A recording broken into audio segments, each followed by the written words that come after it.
तर बच्चू कडून पाठोपाठ शरद पवारांच्या भेटीसाठी पोहोचले भाजपचे प्रदेश उपाध्यक्ष संजय काकडे। संजय काकडे हे राज्यसभेचे माजी खासदार आहेत, तर प्रदेश भाजपचे उपाध्यक्षही आहेत आणि पुण्यातल्या मोदीबाग इथल्या कार्यालयात शरद पवारांच्या भेटीसाठी ते पोहोचले होते। मात्र ही भेट राजकीय नव्हती, वैयक्तिक कारणासाठी होती। मात्र या भेटीबाबत पक्षाचा माझ्यावर विश्वास नसेल तर देणं घेणं नाही असं काकडेंनी म्हटलंय।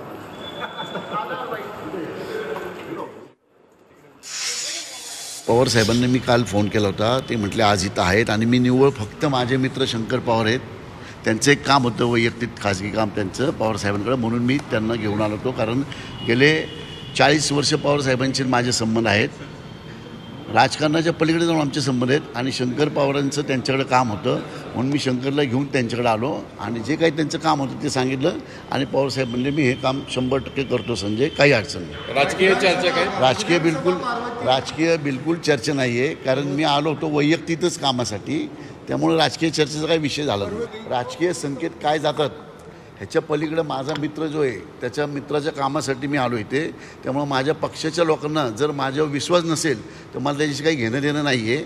मी फक्त माझ्या मित्रासाठी आलो आहे, माझ्या पक्षाने विचारलं तर मी त्याचं स्पष्टीकरण योग्य आणि चांगल्या पद्धतीने देईन।